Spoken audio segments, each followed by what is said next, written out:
प्रश्न फोटोग्राफी में उपयोगी तत्व है तो ये है सिल्वर ब्रोमाइड। अगला प्रश्न है कौन सी धातु रोशनी में के बल्बों में फिलामेंट के रूप में प्रयुक्त होती है तो ये होती है टंगस्टन। अगला प्रश्न है सूर्य में ऊर्जा का दागोत क्या है तो ये है नाभिकीय संलयन। अगला प्रश्न यदि दो चालक गोले किए जाएं और फिर संपर्क में लाए जाएं तो दोनों गोलों का संपूर्ण आवेशित संरक्षित रहेगा। अगला प्रश्न है ट्रांसफार्मर का उपयोग किस उद्देश्य से होता है तो ये होता है प्रत्यावर्ती धारा विभव को उचियाच या अपयाची करने के लिए यानी घटाने या बढ़ाने के लिए। अगला प्रश्न है एक समतल शीशे के सामने 1 मीटर की दूरी पर एक बालक खड़ा, बालक तथा उसकी छाया की दूरी क्या होगी तो ये होगी 2 मीटर। अगला प्रश्न है हाल ही में तत्वों के एक वर्ग जिसमें दुर्लभ मृदा धातु कहते हैं की कम आपूर्ति पर चिंता जताई गई है क्योंकि चीन जो इन तत्वों का सबसे बड़ा उत्पादक है उसके द्वारा इनके निर्यात पर कुछ प्रतिबंध लगा दिए हैं। दुर्लभ मृदा धातु विभिन्न प्रकार के इलेक्ट्रॉनिक सामानों के निर्माण में आवश्यक है और इन तत्वों की मांग बढ़ती जा रही है।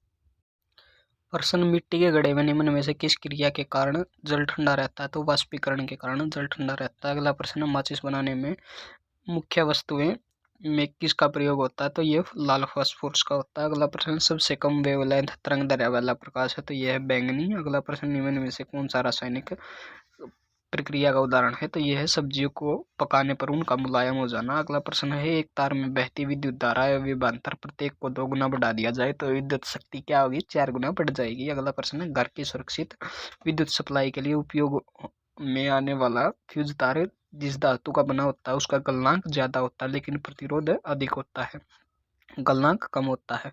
अगला प्रश्न है दो तारों की लंबाइयां और प्रतिरोधकताएं सभी 1:2 के अनुपात में है। अगर पतले तार का प्रतिरोध 10 ओम है तो मोटे तार का प्रतिरोध क्या होगा तो ये होगा 10 ओम।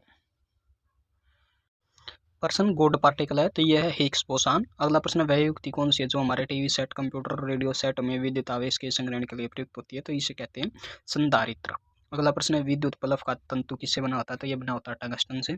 अगला प्रश्न है किसी निकट दृष्टिता यानी मायोपिया से ग्रस्त व्यक्ति की नेत्र क्षमता 1.25 डायोप्टर है, उसके लेंस की फोकस दूरी और स्वरूप क्या होगा तो वह होगा 80 सेंटीमीटर और अवतल लेंस होगा। अगला प्रश्न है कौन सा प्राथमिक रंग नहीं है तो काला जो है प्राथमिक रंग नहीं है क्योंकि यह किसी भी रंग को परावर्तित नहीं करता। अगला प्रश्न निम्नलिखित धातु युग्मों में से एक में क्रम से सबसे हल्की धातु तथा सबसे भारी धातु है तो लिथियम जो है हल्की धातु है और ऑस्मियम जो है भारी धातु है। अगला प्रश्न है कौन सा पदार्थ फोटोग्राफी में एक एंटीक्लोर के रूप में भी प्रयुक्त होता है तो यह है सोडियम थाइसल्फेट। अगला प्रश्न निम्नलिखित में से कौन सा कथन सही नहीं है, यह कथन गलत है कि किसी तत्व के सभी परमाणुओं में न्यूट्रॉन की संख्या सदैव समान होगी।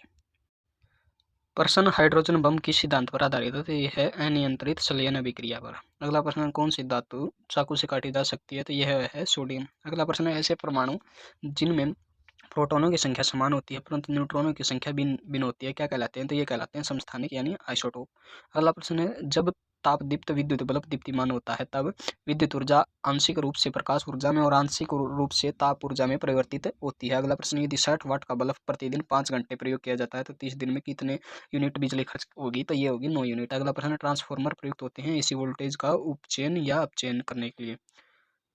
अगला प्रश्न है प्रिज्म पर श्वेत प्रकाश के गिरने से प्रक्षेपण की प्रक्रिया वर्णक्रम बनाती है, लघुत्तम तरंगदैर्घ्य वाली प्रकाश तरंग है तो ये अधिकांश अपरिवर्तित होती है। अगला प्रश्न निम्नलिखित कथनों में से कौन सा कथन सही नहीं है, यह कथन गलत है कि हाइड्रोजन के समस्थानिक नहीं होते क्योंकि हाइड्रोजन के आइसोटोप्स होते हैं।